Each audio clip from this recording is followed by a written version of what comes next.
Bismillahirrahmanirrahim. Assalamualaikum warahmatullahi wabarakatuh. Selamat pagi anak-anak semua, bagaimana kabarnya hari ini? Ibu harap semuanya dalam keadaan sehat walafiat ya. Nah, kembali lagi ya bersama Ibu Kamila Rahini di pembelajaran biologi kali ini. Sebelum kita mulai pembelajaran, alangkah baiknya kita berdoa terlebih dahulu. Silakan berdoa menurut kepercayaan masing-masing. Berdoa dimulai. Berdoa selesai. Nah, sebelum itu Ibu akan mengecek kehadirannya. Silakan ya untuk cek kehadiran di kolom komentar YouTube seperti kemarin, dan silakan kalau ada yang tidak hadir boleh dilaporkan langsung ke Ibu via PC.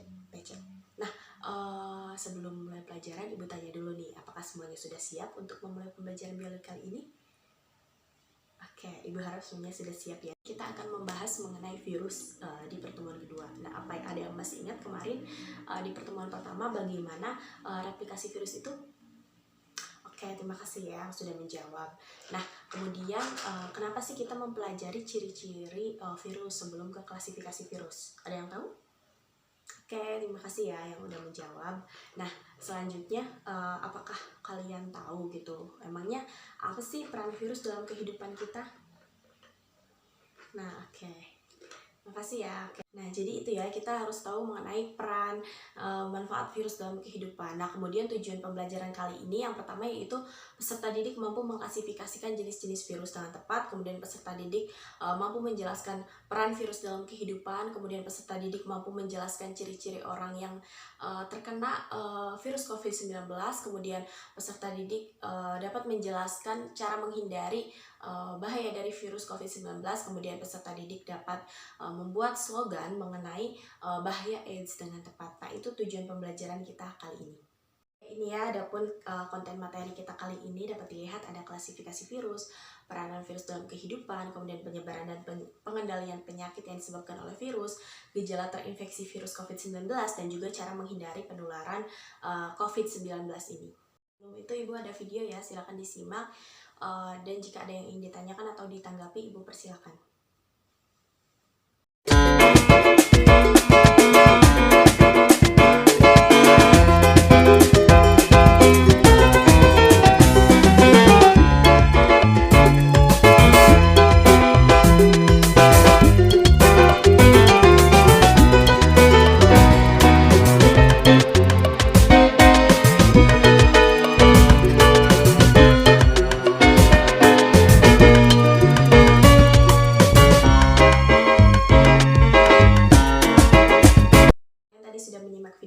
Terima kasih yang sudah berpendapat dan bertanya mengenai video tadi. Nah, jadi memang virus ini memiliki beragam bentuk dan ciri ya, banyak sekali bentuk virus. Jadi harus diklasifikasikan gitu. Ibu akan memberikan materi pendahuluan terlebih dahulu ya, yaitu mengenai klasifikasi virus. Nah, jadi virus ini dikelompokkan berdasarkan beberapa hal. Yang pertama yaitu berdasarkan kandungan asam nukleatnya. Ada dua, yaitu ada ribovirus, yaitu virus yang asam nukleatnya berupa RNA. Contohnya yaitu ada ortomycovirus, hepatitis virus, dan tobacco mosaic virus, dan lain-lain. Kemudian yang kedua yaitu ada deoksiribovirus, yaitu virus yang asam nukleatnya berupa DNA. Contohnya ada adenovirus, kemudian virus rubella, dan lain-lain. Nah, berdasarkan bentuk dasarnya ada apa saja? Ada virus berbentuk icosahedral, yaitu memiliki bentuk tata ruang yang dibatasi oleh 20 segitiga sama sisi dengan sumbu rotasi ganda. Contohnya virus polio. Kemudian yang kedua yaitu virus bentuk helical, ya. Jadi virus ini tuh menyerupai batang panjang. Contohnya yaitu ada tobacco mosaic virus. Nah, kemudian yang ketiga yaitu ada bentuk kompleks, yaitu yang amat kompleks ya bentuknya itu, dan umumnya lebih lengkap dibandingkan virus lainnya. Contohnya ada virus cacar ya. Oke, ini ada gambar virusnya ya. Nah, kalian juga bisa cari studi literatur di internet juga banyak ya, di buku juga ada. Nah, lanjut ke klasifikasi virus berdasarkan selubung yang melapisi nukleokapsid. Yang pertama ada virus bersampul atau berselubung. Jadi, nukleokapsidnya ini mempunyai selubung yang tersusun dari lipoprotein atau glikoprotein. Contohnya ada herpes virus, kemudian togovirus, dan lain-lain. Nah, yang kedua yaitu virus tidak bersampul atau tidak berselubung. Jadi nukleokapsidnya ini tidak diselubungi oleh lapisan lain. Contohnya ada adenovirus, papovirus, dan lain-lain. Nah, Selanjutnya berdasarkan jumlah kapsomernya dikelompokkan menjadi 5, yaitu ada virus dengan 252 kapsomer, kemudian virus dengan 162 kapsomer, kemudian virus dengan 72 kapsomer, dengan 60 kapsomer, dan dengan 32 kapsomer. Nah, bisa dilihat masing-masing contohnya. Selanjutnya yaitu berdasarkan sel inangnya dikelompokkan menjadi 4. Yang pertama ada virus yang menyerang bakteri atau bisa disebut bakteriofag. Contohnya yaitu virus T2, T4, dan T6.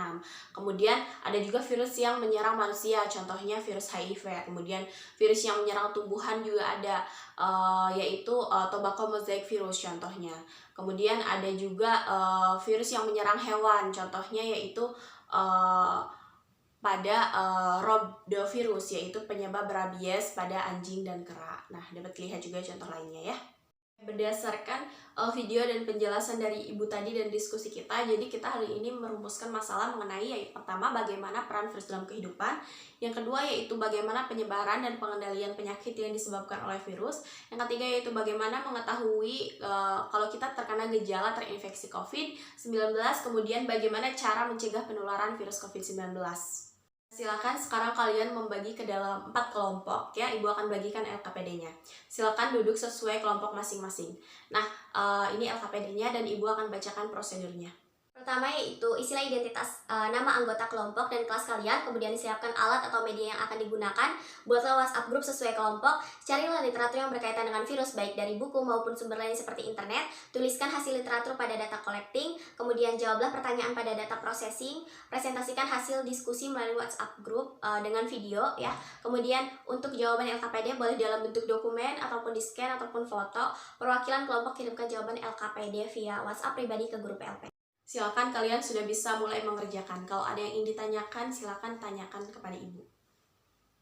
Oke, bagaimana kelompok 1? Apakah ada yang ingin ditanyakan? Oke, untuk waktu pengerjaan LKPD sudah selesai ya. Silakan dari masing-masing kelompok dipersiapkan untuk presentasi perwakilannya ya. Nah, oke, silakan untuk yang ingin berpresentasi terlebih dahulu. Ibu persilakan. Oke, kita berikan tepuk tangan kepada teman kita yang sudah presentasi. Nah, silakan kalau ada yang ingin didiskusikan dan ditanyakannya. Oke, Ibu rasa cukup ya untuk diskusi kali ini, dan semuanya bagus, presentasinya bagus, semua diskusi aktif, dan Ibu akan menambahkan saja sedikit mengenai materi pembelajaran kali ini.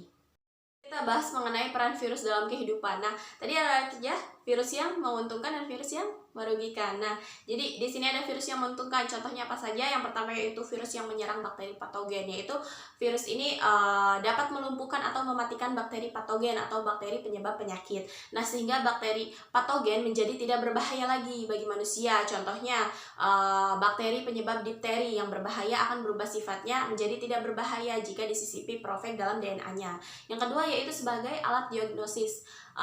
Jadi fag yang virulennya ini dapat digunakan untuk mengenali dan mengidentifikasi bakteri-bakteri patogen sehingga dapat berfungsi sebagai alat diagnosis medis untuk mengetahui gitu ya bagaimana penyebaran suatu penyakit dalam masyarakat.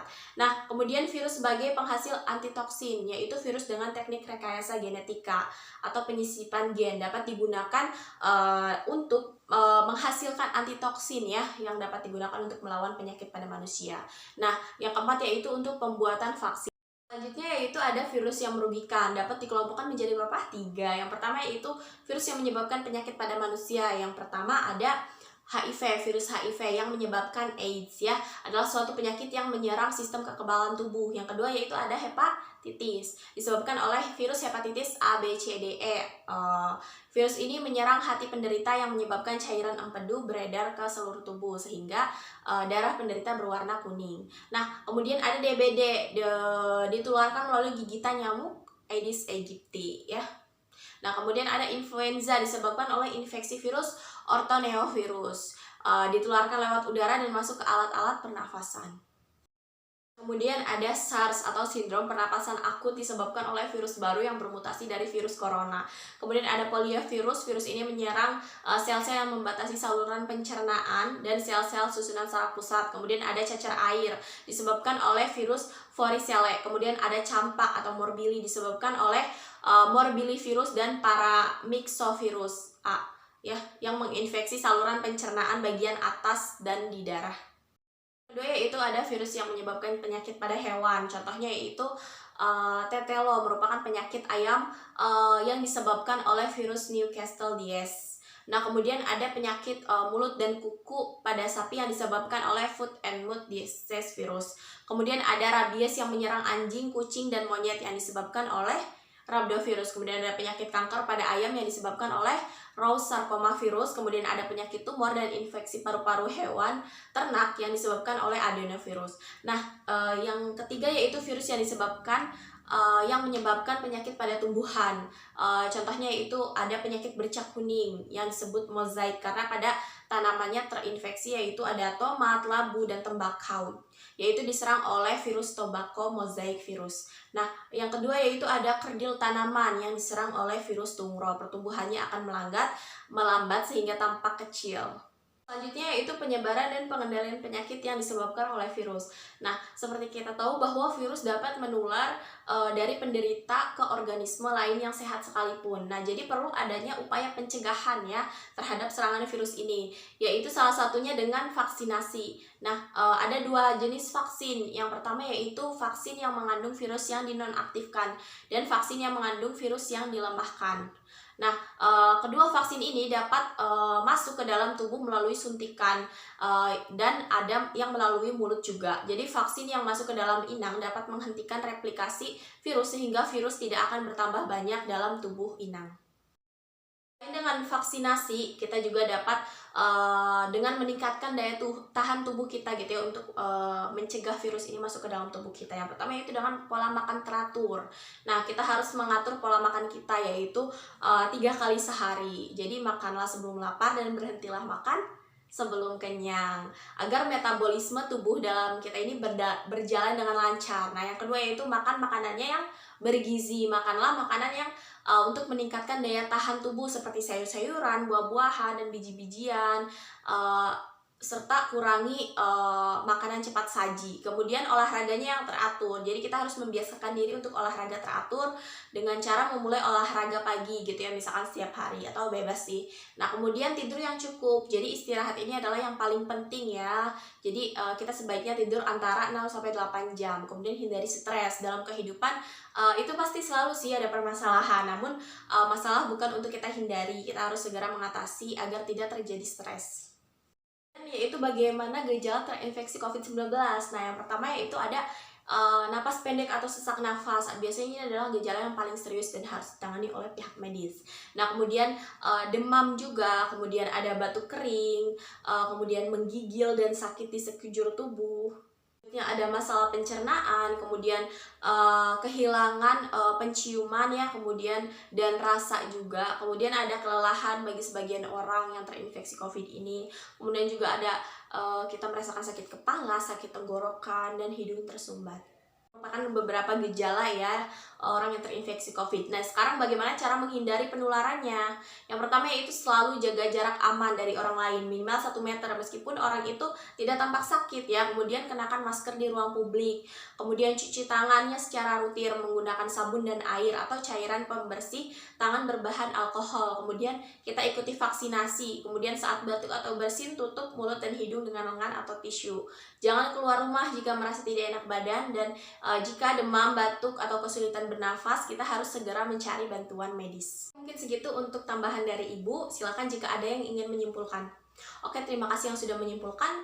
Kesimpulannya bagus, Ibu hanya ingin sedikit menambahkan saja. Jadi, virus ini memiliki peran yang menguntungkan dan juga merugikan ya bagi kehidupan kita, dan juga banyak macam klasifikasi virus. Kemudian juga bagaimana kita mengatasi penyebaran virus ini ya.